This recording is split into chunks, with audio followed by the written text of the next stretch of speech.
ये सिर्फ राजनीतिक कारणों से नहीं हुआ है, ये आपकी भ्रष्ट राजनीति में चली गई दिल्ली से उस राजनीति में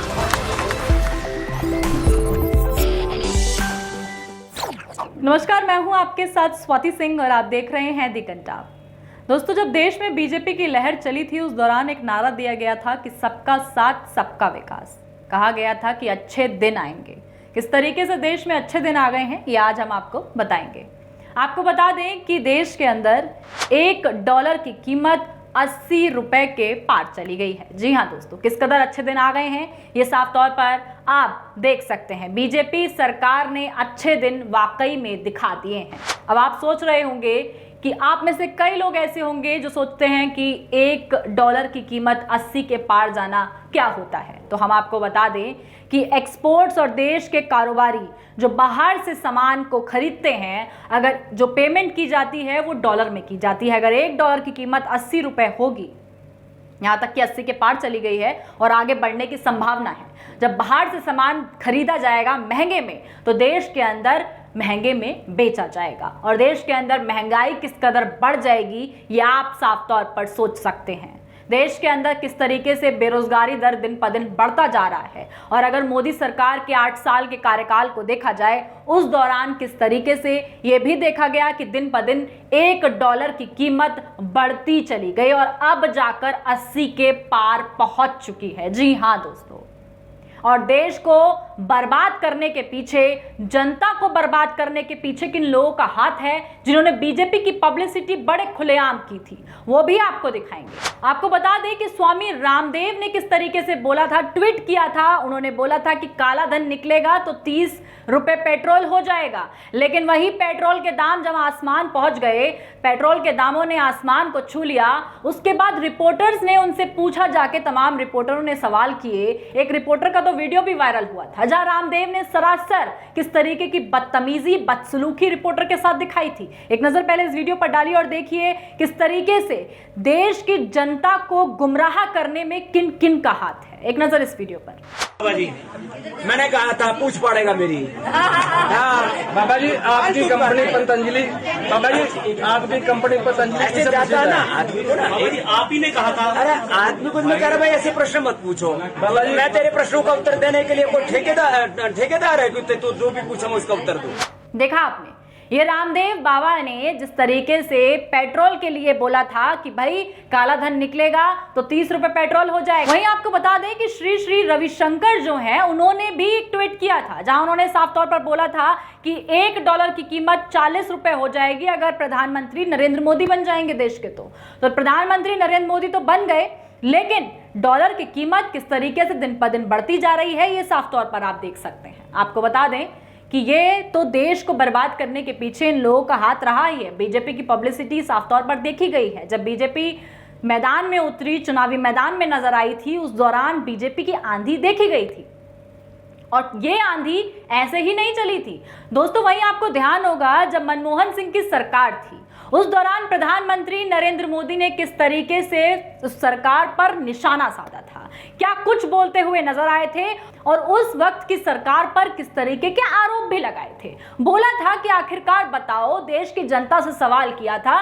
कि आप बताइए कि सरकार का और इन बढ़ते रुपये के दामों का क्या कनेक्शन है, क्या इनके बीच कोई बहस छिड़ गई है। तो इस तरीके की बात नरेंद्र मोदी उस वक्त बोलते हुए नजर आए थे। आपके लिए एक छोटा सा क्लिप लेके आए हैं, एक नजर इस वीडियो पर डालिए। अब आज देखिए आप, रुपये की कीमत जिस तेजी से गिर रही है और कभी कभी तो लगता है कि सरकार और रुपये के बीच में कंपटीशन चल रहा है।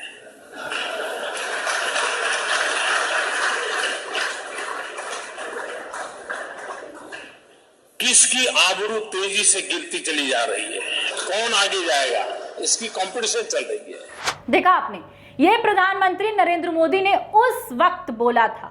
वहीं इस वक्त देश का क्या हाल है, वही प्रधानमंत्री नरेंद्र मोदी से ये सवाल तो पूछना बनता है कि जब आपने उस दौर में सवाल खड़े कर दिए थे उस वक्त की सरकार पर, तो आप बताइए कि अभी जिस तरीके से $1 की कीमत बढ़ गई है, इस पर सरकार का और बढ़ते दामों का किस तरीके की बहस देखी जा सकती है और नरेंद्र मोदी इसको कैसे देखेंगे।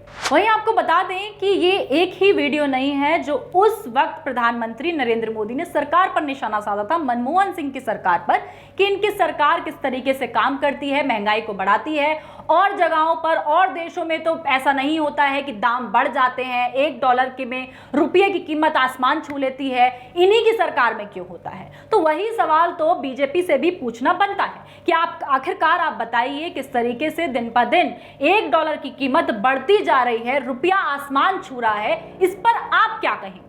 वहीं आपको बताएं कि इस बार विपक्ष ने भी जमकर नरेंद्र मोदी पर और बीजेपी सरकार पर निशाना साधा है। उन्होंने साफ तौर पर प्रधानमंत्री नरेंद्र मोदी को बधाई दी है कि अच्छा है कि आपने कितने अच्छे दिन देश को दिखा दिए हैं। पहले आपको श्रीनिवास बीवी का वो ट्वीट दिखाना चाहेंगे जहां उन्होंने साफ तौर पर प्रधानमंत्री नरेंद्र मोदी को कांग्रेचुलेट किया है। एक नजर इस ट्वीट पर डालिए और देखिए श्रीनिवास बीवी क्या कुछ बोलते हुए नजर आते हैं।